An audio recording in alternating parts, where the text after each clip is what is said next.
What is going on, YouTube? I want to bring up something a bit concerning. It's been bothering me for a while. Recently, Netflix's Avatar has dropped, and I was thinking, man, it's so cool that the franchise, the fan base, has a revival. And yeah, sure, we have a lot of hardcore fans that don't like the show. I'm not included, but we also have a lot of new fans. We got a lot of folks who are being reminded of why Avatar is so great. The fan base is so passionate. It's reminded me a lot of Star Wars fans. Star Wars is another franchise where the original product was such a masterpiece, it became timeless. We got people still talking about A New Hope today, and look at the last Airbender cartoon. We're still talking about this goddamn show 20 years later, and I don't think we're ever going to stop talking about it because Avatar is just that good. Nothing can top the original last Airbender cartoon. It's special to a lot of people. It's special to me, and to be frank, that's where our problem is. The original cartoon is too good to the point where the whole franchise is cursed. The reason why every new thing that Mike and Brian make, every new addition to the franchise, it's gonna be met with pushback, disappointment, and flat out hate that it didn't live up to the original. Is this sounding familiar? Now, personally for me, this isn't really an issue. To be honest, I'm kind of easy to please when it comes to Avatar. You give me new content like a new show or a movie that adds to the story, I'm sold. I love The Legend of Korra just as much as The Last Airbender because I see both of them as one story, if that makes sense.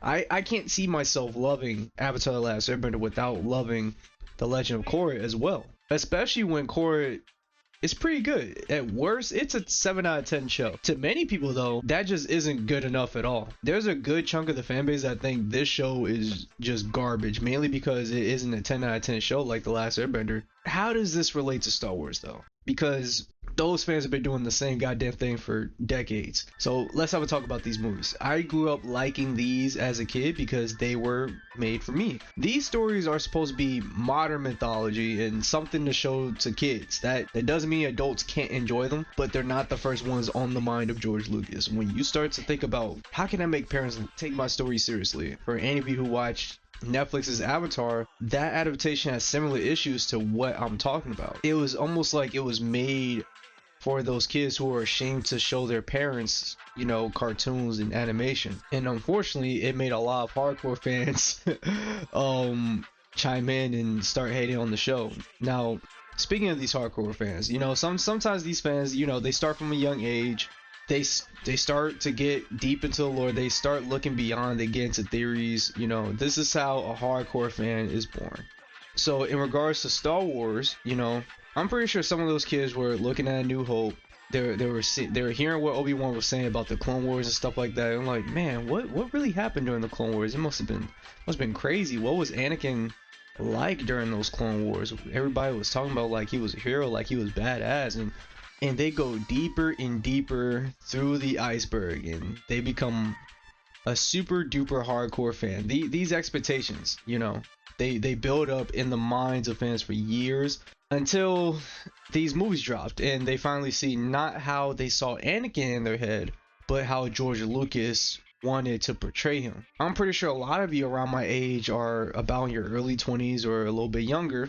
When I was learning more about these movies through the internet, I saw opinions from guys about 10 to 15 years older than me telling me why these movies are bad and why I shouldn't like them. These critics and aggressive opinions, they give birth to what I call anti-fans. These people plague all corners of the internet. They're those guys, they have to question and pick apart everything that's shown on screen. Now, I'm not saying there's anything wrong with that, but to tell you guys the truth, it can get very fucking annoying. I feel like the height of it came around the Star Wars revival around the late 2010s, before The Last Jedi was supposed to come out. Lots of expectations were leading up to it from passionate fans. Lots of love that very, very quickly turned into hate. I was one of these fans, to tell you the truth, but I got over it. But these guys are still so bitter about Star Wars to this day. They got so much PTSD from The Last Jedi. They just tear apart everything new that comes out of Disney Star Wars and they just label it as bad. I've seen so many thumbnails and video titles about this bitch Kathleen Kennedy, and I had no idea who the hell she even was. Ahsoka was a 7 out of 10 show at best, probably at worst, and people dogged on that show when it released because it just wasn't Andor. It wasn't a 9 out of 10. It wasn't spectacular. So it sucks. You know, that's like it's just crazy to me. I hear the same thing every time. With every new addition to the series, it just lessens the importance of this universe, and they say other things like, God, they're insulting the audience with their lazy writing. They're making all the women too powerful. All these Mary Sues making Star Wars a woke pile of shit. There's too many Jedi. We should just show Star Wars without any Jedi at all. But to be honest, there's just too much Star Wars these days. They should just take a break. Just stop making Star Wars. Actually, a matter of fact, Star Wars should have just ended. Oh, and those movies we shit on 20 years ago, yeah, those movies are good now. They're way better than the sequel movies, and George Lucas should come back.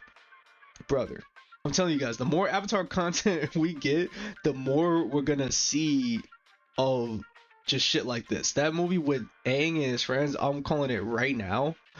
That shit is gonna get a lot of haters because it isn't a 10 out of 10 like the original. Some of you are probably thinking, well, that's what we should expect. Like, to a certain extent, bro, like, expect something good, but masterpieces aren't the only good things. It reminds me of all the MCU talk when people say it fell off after Infinity War and Endgame. Nothing will be better than those movies, and I think you're pretty foolish if you expect every movie afterward to be just as good. Even some movies like Spider-Man 3, No Way Home, and Black Panther 2, who can hold a candle to those movies, and nobody will admit that. Nobody's going to admit they're close to being just as good because whatever the pinnacle is in their head, nothing will replace it. You know, that whole phase got labeled as bad, but you know, I could name a couple projects that came out during phase 4 that were pretty decent. This is what the Avatar fan base, I mean, this is this is what it's gonna be, guys. Mike and Brian are making a show about the Avatar after Korra, earthbending Avatar, and it might be the best show that they make due to the creator freedom they now have. But no matter how good it may be, the fans are gonna go to war and hate on it, even if it turns out to be an 8 out of 10 show.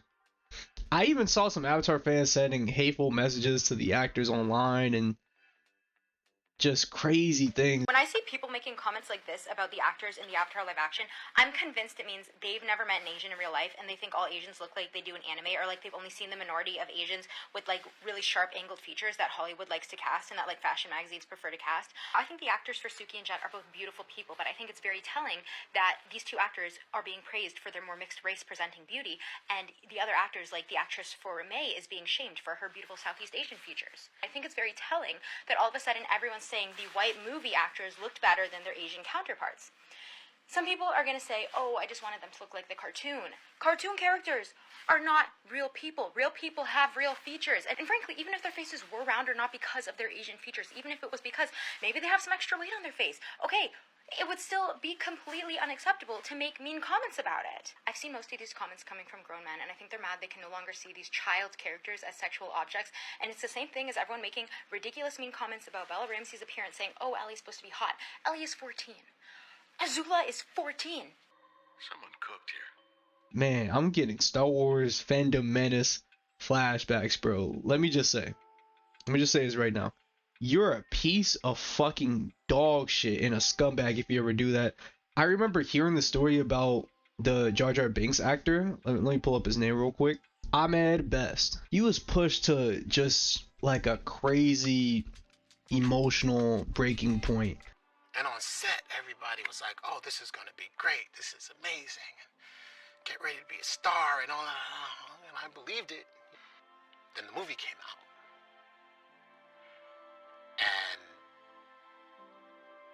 there was just so much hate and venom and anger directed at me. And I took it personally.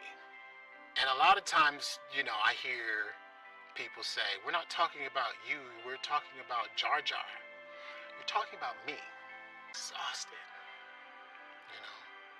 So I walked across the steel girder between the walkway and the bridge. And I was standing at the other edge of the bridge and I was looking down at the East River and I had this thought. Standing on the edge of the Brooklyn Bridge at that time, I had the same thought. looked out at the East River and I looked out at the Statue of Liberty and I said, well, I had a good life. The hateful, racist comments sent to John Boyega, Moses Ingram, and Kelly Marie Tran, and it just made me go, man, fuck. The fans, they ain't shit, bro. As a collective, the fans ain't shit. As Avatar gets bigger, or I guess as the fan base returns, I'm already seeing it right now. We'll probably see more of what we've already been seeing. I want to be wrong, you know. I want to have faith in people, but I've seen enough patterns, and if you're one of these fans, I beg of you, please chill the fuck out, have fun, touch some fucking grass. And I'm not saying that offensively, just experience the world, experience people, experience love, and spread it. If you don't like something, don't lash out at others, don't be a baby, don't call others stupid for disagreeing. Just go watch something else. There's so much media to consume these days. In my opinion, it's oversaturated. There's too much shit to watch. There's no point in obsessing over one little thing and being corrupted by that obsession. Oh fuck, I sound like a fucking hippie. Well, that's my cue to end off the video. One last thing before I go, thank you so much to anyone who has commented under my videos in a respectful way. And thank you to anyone who's gonna do that. Even people that disagree with me, I'm not gonna lie, they're pretty cool for the most part. It makes me so happy that we're able to talk to each other normally, despite having these fucking LED screens and keyboards as barriers in between us. We can look beyond the silly anime profile pictures and the stupid usernames, and we can still connect on a human level. So those of you who are doing that, thank you. Those of you who are not doing that, do better. So let me know what you guys think in the comment section below about Avatar, Star Wars, or just this video in general, and I'll see you all later.